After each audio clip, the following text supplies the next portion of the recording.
the strongest force in the human personality is the need to remain consistent with how we define ourselves. I'm going to say that again. The strongest force in the human personality is the need to remain consistent with how we define ourselves. What does that mean? We live in a world of so much uncertainty now because change happens how often? Constantly. Men's roles, women's roles, jobs, environments, businesses, bam, bam, bam, it's all changing. So we have a need as human beings for certainty. We're not certain about relationships, businesses, time. We're not certain about a lot, but one thing at least we're certain about is I know who I am. If you don't know that, you freak out and you have what's called an identity crisis. We can't make any decisions, you're freaking out. So we all define ourselves subconsciously. So some people see themselves as being extraordinarily conservative. Are they going to do something crazy? They're going to know, hey, I'm not that kind of person. What kind of person? I don't know, but I'm not that kind of person. Isn't that true? If you think you're outrageous, you move differently, you talk differently, you do things differently. There's no one right or wrong, but most of us have trapped ourselves in an old identity. We've never updated who we are today. And so you go learn something, a skill, a talent, or ability, but your identity is, this is who I am, and so you never far surpass it. I'll give you a metaphor, and this will make more sense. If in this room we set the thermostat at 78 degrees, and the temperature drops, let's say 78 degrees is a metaphor for your comfort zone, not your goals, your comfort zone, which is known as your identity. Okay, people have goals that are more than their identity. That's why they don't usually get their goals, unless they expand their identity. So 78 degrees is how your body weight, not your goal, but the one you're comfortable with that you live regularly. 70 degrees is how much intimate emotion you have in your personal relationship. 70 degrees is how much money you need to make to feel comfortable, not your ultimate goal, but your comfort zone. 70 degrees is the kind of relationship you need to have with God. It's at 78 degrees. And let's say the temperature drops to 72. What happens? This thermostat in your brain goes, hey, I am a 78 degree or not 72. And what happens? Heaters kick on. The heaters kick on to give you some kind of drive to change it, to make it better, to do something. How many of you ever experienced the part of your life, your body, your finances, somewhere where it dropped and it wasn't good enough and you felt drive to change it? How many have had that experience? Say, I. Now, if it's 72 degrees and you're supposed to be at 78, you try to change it and it doesn't work, and try something else doesn't work, try something else doesn't work. After a while, nobody wants to have disappointment and pain. So what some people do is they lower the thermostat. They go, I'm not a 78 degreer, I'm a 72 degreer. Those 78 degreers are full of themselves. I'm downsizing and being smarter. Next thing you know, they're at 68, then they're at 54. By the way, when they get to 54, who do they surround themselves with? 78 degree people? Who do they surround themselves with? 50 degree people, so they can feel good about themselves on a regular basis. Isn't it true? Now, you people are not like that. You're all overachievers. So if you drop down to 72 degrees, you don't settle. You try something, doesn't work, you do something else, break through, get a seminar, learn something, get a cut, whatever it takes, I do it. And by the way, do you stop when you get back to 78 degrees, people? Yes or no? No, you get to 80, 85, 90, 95, 98, 99 degrees, and all of a sudden your brain goes, what are you doing? Who do you think you are? You're not a 99 degree. What are you doing up here? What the heck are you doing? And as soon as you realize you're outside your comfort zone, your brain clicks on, and guess what happens? The heaters stop, and you lose your drive. And now instead of selling, you're shopping. Right? Now all of a sudden you're in a position where if that's not enough, the air conditioners kick on, and you begin to sabotage yourself to get you back to where you think you deserve to be. How many of you, I know none of you have done this, but how many have seen other people sabotage themselves? How many have seen other people do this kind of stuff? I thought so, right? How many of you ever sabotage yourself? Say I. If you don't raise your hand, you lie about other things too, don't you? Come on. How many of you have been in a relationship and it's going really well, and then you like say something, you go, why did they say that? You know what's going to screw it up? How many of you have ever done this? Say I.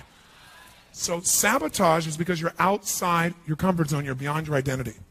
So the reason I tell you this is today, to get the most out of this day, one, change your state, because the fastest way to change your identity is to do things you don't normally do. And your brain will go, I don't do this, I just did it, it felt good. Maybe I could do this, maybe I'm more. Does that make sense? What gives you the edge? It's understanding why people do what they do. Because if you understand why, you can have powerful positive influence. It says everything human beings do, they do for one of two reasons. We know what they are: to avoid what? Or to gain what? Now, as overly simplistic as that is, everything we do to avoid pain or gain pleasure, it's not quite true. Here's what I mean by that. We avoid what we associate pain to. We don't avoid real pain. We avoid what we associate pleasure to, because we're not dogs. As human beings, can we decide to make something that's painful actually pleasurable? Is that possible, yes or no? Can a hunger striker go on a strike and feel the physical pain of hunger and convert that into ecstatic feelings because they believe they're doing something that's morally right, yes or no? So we have the power to change what things mean to us and therefore what we feel in our body about them. We are not just like dogs. You know, a Nelson Mandela can be locked up for almost 27 years, right?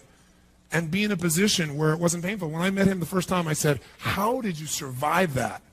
And he looked at me with this really indignant look, like, how dare you even use such a word? And I looked at him and he said, I didn't survive that. He said, I prepared. I thought, whoa. He said, I knew one of two things would happen. Either I would die and it would spark a revolution of change, or I would live and I have to be prepared to lead. And to be a real leader, I need to be prepared for that. I mean, can you imagine a man coming out and don't want to kill everybody? If someone took a quarter of a century of your life, you might be just a smidge upset, wouldn't you? But instead, he comes out and says, you know what? You guys that put me in jail, lead with me. That's what human beings are capable of. But that means taking control of what equals pain and what equals pleasure. Most of us, though, live like dogs. We let other people train us what equals pain or pleasure so we fit into their world. We must take control of that process. And leadership, management, salesmanship is all influence, which is changing what people link pain and pleasure to. As long as someone links pain to something, they want to avoid it. If they link pleasure to it, they're going to go for it. Let's take an example. Would all the ladies in the room, would all the women in the room please raise their hands so we can see the women in the room? Okay. Wow, keep your hands up. We might even have slightly more women than men in this room. Wow, that's amazing. Okay, great. So we have about 4,200 people here, so let's take it as 2,100. Out of 2,100 women, I'd like to do a survey. How many women in this room are wearing makeup this morning? Raise your hand if you're wearing makeup. Wow. Should be a makeup salesman in this room, right? Okay. All right. How many are not wearing makeup? That'll be an easier thing to measure. Okay. Keep your hands up. 2, 4, 6, 8, 10, 12, 14, 16, 18, 20, 22, 24, 26, 28, 30, 32, 34, 36, 38, 40, 42, 44, 46, 48, 50. So halfway is 50. So let's say there's even 100. Out of 2,100 women, max, there's 100 not wearing makeup. 2,000 wearing makeup, only 100 not. Now, why is that? Is it because women love the process of putting on the makeup? How many wake up in the morning, oh, I love to do this? How many do it for that reason? Okay, a couple women on drugs, there's usually a few, okay. How many do not like to put on makeup, but you like the result, i.e. you associate pleasure to if I wear makeup, you know, I feel more attractive, other people more attracted to me. How many do it for pleasure reasons? Say I. How many women in this room sometimes wake up and think, how come men don't have to do this? But how many of you put it on anyway because you think if I don't put on my makeup, someone's going to say, what happened to your face? How many do it to avoid pain, ladies out there, to avoid pain? How many do it for both these reasons? Let's see, show hands. Now, how many men in the room are wearing makeup? How many men in the room are wearing makeup? One man. Thank you, sir, very much. Why aren't men wearing makeup? Is it because men are so naturally beautiful? Yeah, I'm beautiful, babe. No, I don't think so, bud. It's because we associate something different for a man wearing makeup than a woman, that's all. And for a man, it will usually equal pain in this culture. Okay? Whereas for a woman, it equals pleasure. Everything we do, jot this down anywhere you want in your notes, just write down this. What I link pain to and what I link pleasure to shapes my destiny. What I link pain to and what I link pleasure to shapes my destiny. What I link pain to, what I link pleasure to shapes my destiny. Now, what does this mean?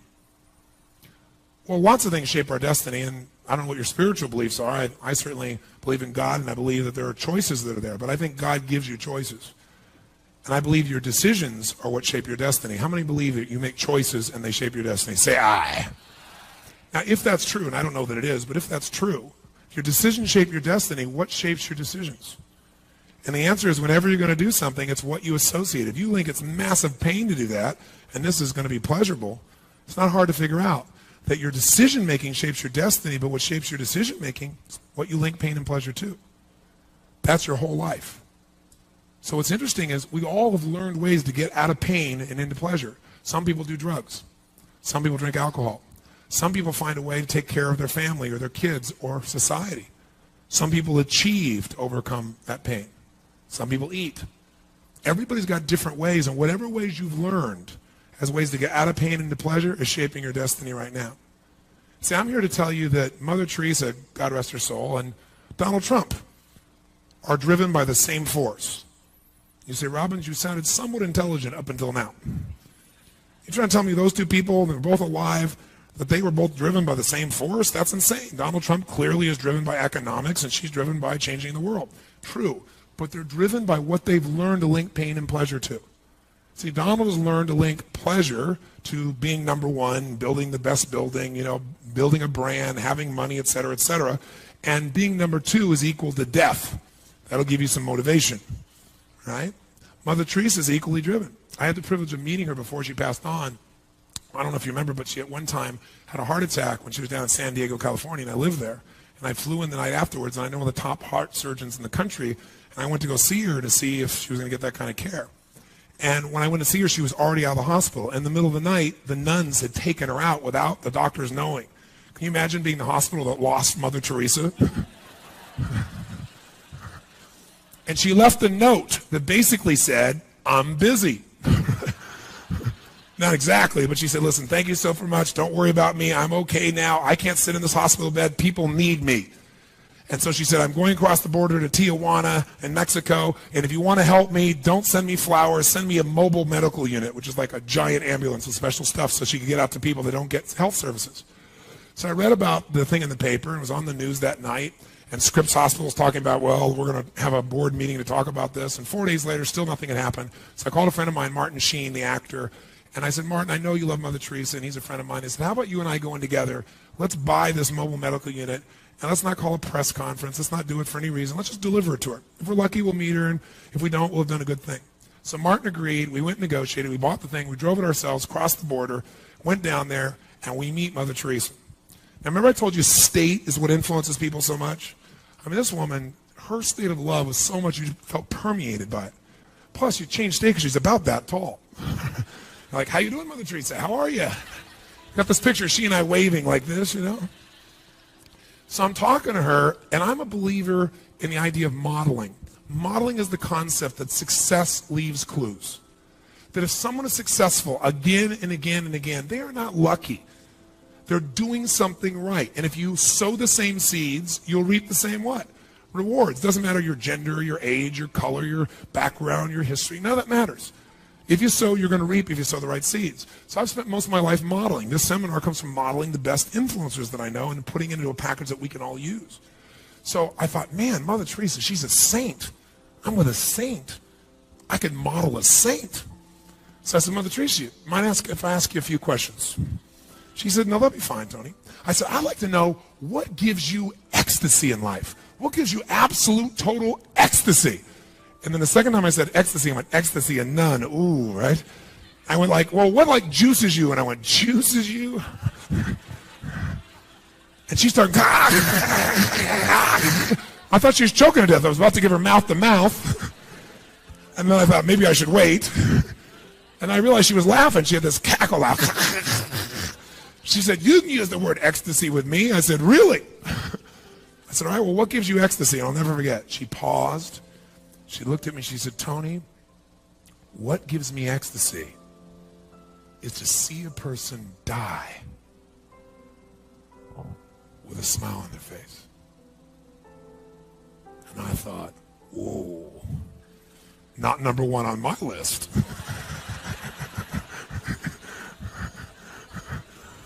But in that moment, can you see why she went to 76 countries the last year of her life when her heart was terrible? See, she wasn't always this way. The time she was 50 years old, she was a school teacher, she was a nun, but she taught the richest kids in India. She wasn't helping people that were dying. She had an experience that changed her life, changed what meant pain and pleasure. A man was dying. She was in the city of joy, as it's called. It's not a beautiful place. And this man was dying. He saw she was dying. He tripped into her and fell in her arms, and she couldn't drop him. He came, sister, sister, please help me, please help me. She wanted someone else to do it, but she couldn't. So she took him to the hospital, tried to drop him off. He said, please, they won't help me. Please stay with me. And he begged her, and after a while she realized that they didn't help him because he was, in that country, a lower caste. Took him to another hospital. By the third hospital, nobody helped him. So she took him home, and he died in her arms. Heavy. Boom!